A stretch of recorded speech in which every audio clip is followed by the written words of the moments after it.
Tell me a little bit about your books and what you've been writing lately. I see you've been getting on some deep stuff, some deep topics.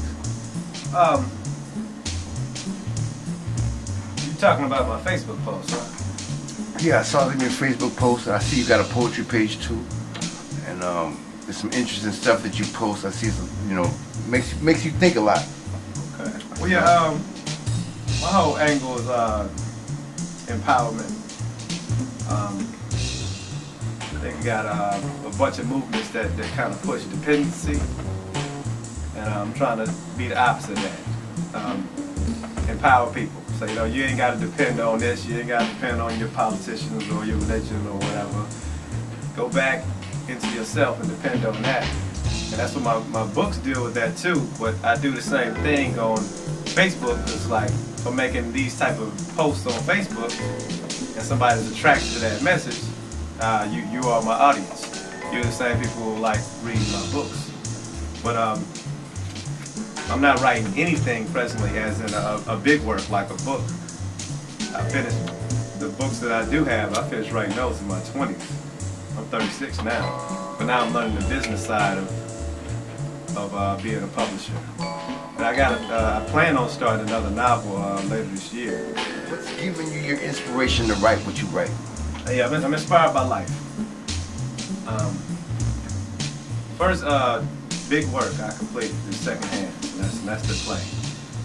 I wrote that. I was 26 when I wrote that, and my thing with that, the inspiration behind that, dealt with a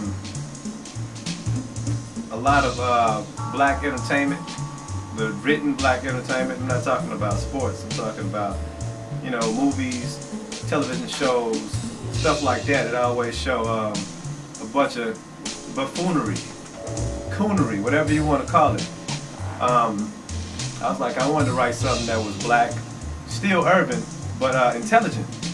So that's what I set out to do with Secondhands, and most people tell me I did a good job at that. So it make them think, it challenges them, it empowers them. You're gonna hear that word a lot talking to me. So that's what I set out to do. Now with my novel, I actually was thinking of the novel before I even wrote Secondhands, but I was really inspired to write the novel when I had my first cousin committed suicide. New Year's 2004, was it New Year's 2004?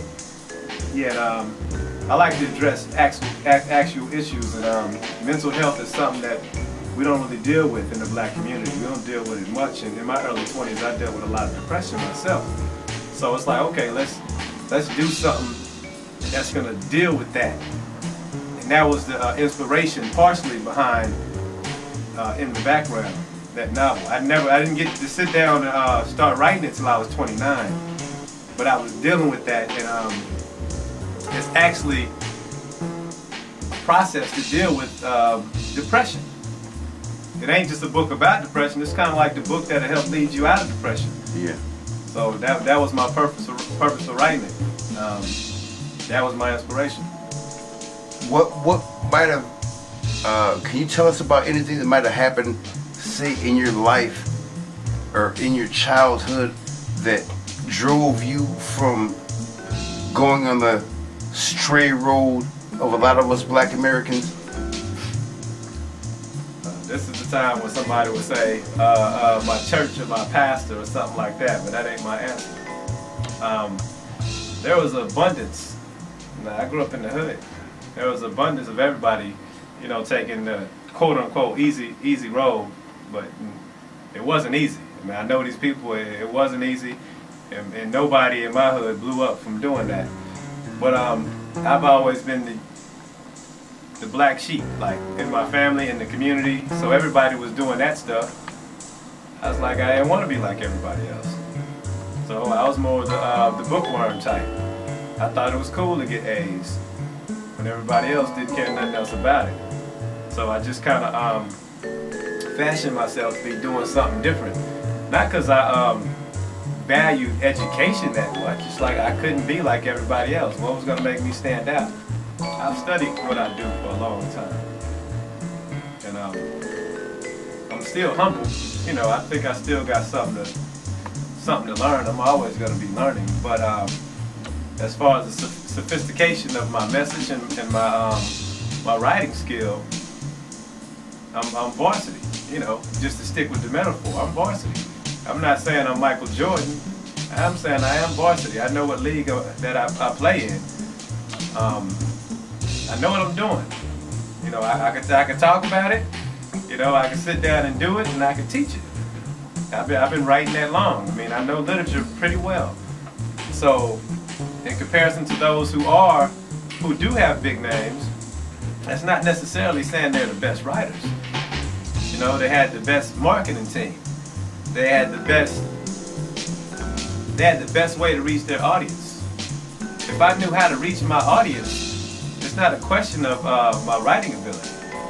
Because the people I have met already, who already read my stuff, first of all, since I'm young and black, they don't expect me to write like I do.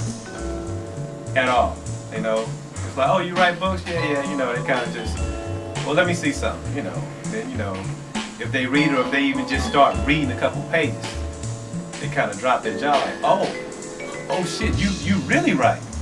You know, they expect a different standard coming from somebody who looks like me. So, I shouldn't be judged by that. Yeah, I'm at the level of the people who are on the bookshelf with a name. Without a doubt. I'm varsity. If they varsity, I'm varsity.